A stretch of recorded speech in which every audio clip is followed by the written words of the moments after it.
Magandang morning mga boss. Dalaygon gayod ang Dios sa iyahang kanunay paghatag kanatog kapiskay sa panglawas. Sa matag adlaw nga kita makabangon pa o makapadayon sa ato ang pagkinabuhi. Angay gayod kitang magapasalamat kaniya magadaig o angay nato siya nga unahon sa pagsangpit sa dili pa kita mupadayon sa ato ang mga gimbuhaton sa matag adlaw. Mga boss, nahisgutan nato miagi nga mahinungdanon ang pagpaugnat sa kusog apan labing mahinungdanon ang pagpaugnat sa espirituhanon. Bot pasabot nga kita angay nga magatuon sa pulong sa Dios nga nahasulat dinhi sa Biblia o sa balaang kasulatan.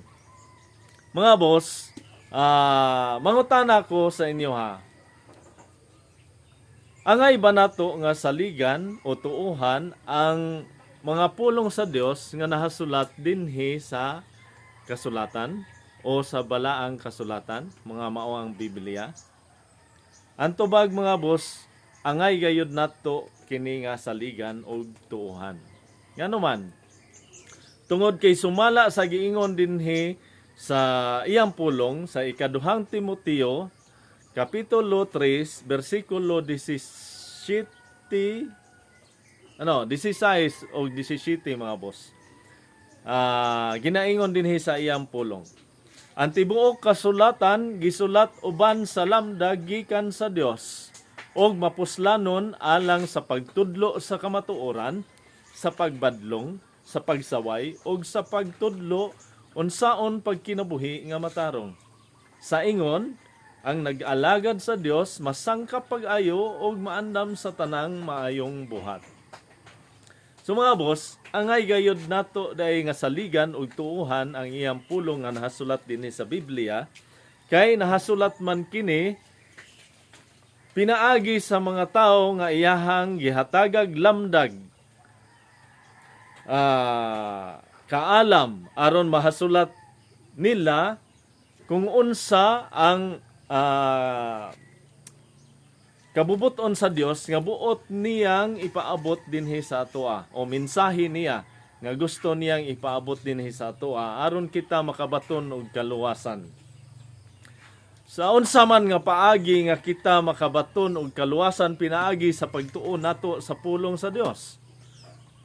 Kung atrasan bitaw nato mga boss og usa ka verse diha sa verse 16 sa ikaduhang Timoteo gihapon sa chapter 3, ginaingon dinha nga sa ato ang pagbasa sa pulong sa Dios diha sa Biblia o sa kasulatan kini magahatag kanato og kaalam sa Dios og kining maong kaalam magahatod kanato ngadto sa kaluwasan pinaagi sa pagtuo kang Kristo Jesus. Kang Kristo Jesus, mga boss. So sa ato ay pagkahibalo sa maayong balita, matuod nga mensahe sa maayong balita nga naghatag og kaluwasan mahitungod kang Kristo Jesus mga boss, kita nakabaton og pagtuo nga maoy maghatod kanato ngadto sa kaluwasan. Kaalam nato mahitungod sa atong Dios nga si Hesukristo. Mga boss, I hope nga makatabang ninyo kini ako ang gi-share sa inyo ha. Ug I hope nga kamo usab makabaton og kaalam mahitungod sa ato ang Dios ug makabaton og kadasig sa pagtuon sa iyahang pulong.